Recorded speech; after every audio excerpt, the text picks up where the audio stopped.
정맥 혈관을 확장시키는 기능이 여성 호르몬에 있는데요. 많이 붓게 되는 현상을 경험하게 됩니다. 임신을 하게 되면 임신을 유지하기 위해서 산모의 몸에서는 에스트로겐이나 프로게스테론 같은 여성 호르몬 수치가 굉장히 급격히 증가하게 됩니다. 이런 호르몬은 임신을 유지하기 위해서는 필수적인데요. 이런 호르몬은 정맥에 있어서 여러 가지 불리한 증상을 만들게 됩니다.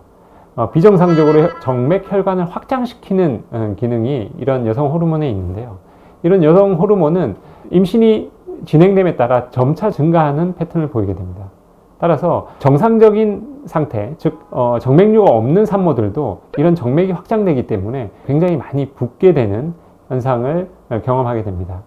따라서 임신이 확인이 되면 이런 정맥이 점차 확장이 되지 않도록 관리를 하실 필요가 있는데요. 정맥이 어느 정도 확장이 되다가 임신이 끝나게 되면 보통은 일반적으로 정상적인 정맥의 상태로 돌아오는 게 일반적입니다. 그런데 이 정맥이 너무 확장을 하게 되다 보면 그 정맥 내에 있는 밸브 시스템이 문제가 생겨서 임신이 끝난 후에도 정상 정맥으로 돌아오지 못할 수가 있습니다. 그렇게 되면 임신 후에 점차 하지정맥류로 진행을 하게 됩니다.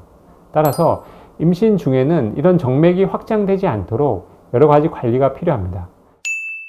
임신 중에 하지정맥류가 생기는 것을 예방하는 방법은 첫 번째는 무조건 임신 중에는 압박 스타킹을 신어주는 것이 가장 좋습니다. 물리적으로 정맥을 압박을 해서 정맥이 확장되는 것을 막아주는 것이 가장 좋은 예방법이고요.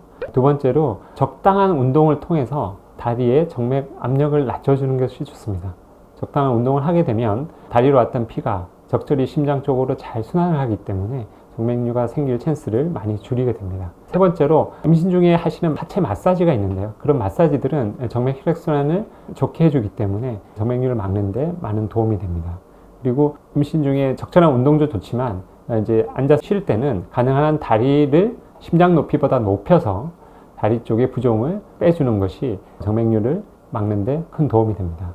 그 외에 일반적으로 다리가 많이 붓게 만드는 현상을 피하는 것이 좋습니다. 저녁에 너무 많은 음식을 섭취를 한다든지 너무 많은 수분과 나트륨을 섭취를 해서 주무시게 되면 전체적으로 몸이 많이 붓게 되는 현상이 벌어지는데요. 밤에 나트륨이나 수분 섭취를 어느 정도 제한하는 것이 좋고요.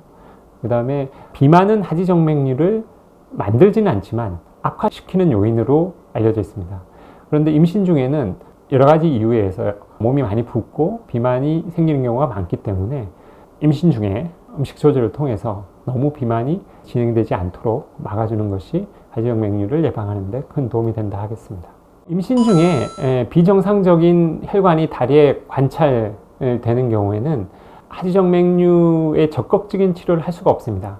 그럴 때는 의료용 압박 스타킹으로 최대한 이 정맥들이 더 확장되거나 번지는 것을 막아야 합니다. 일단 그렇게 치료를 하게 되면 임신 후에 어느 정도 여성 호르몬 수치가 정상으로 돌아오게 되면 밸브에 문제만 없다면 이런 튀어나왔던 혈관들은 점차 없어지는 경우도 많습니다. 네, 하지정맥류에 대해서 더 궁금하신 것이 있거나 기타 문의사항이 있으시면 댓글로 달아주시면 다음 영상 촬영 시에 참고하도록 하겠습니다. 감사합니다.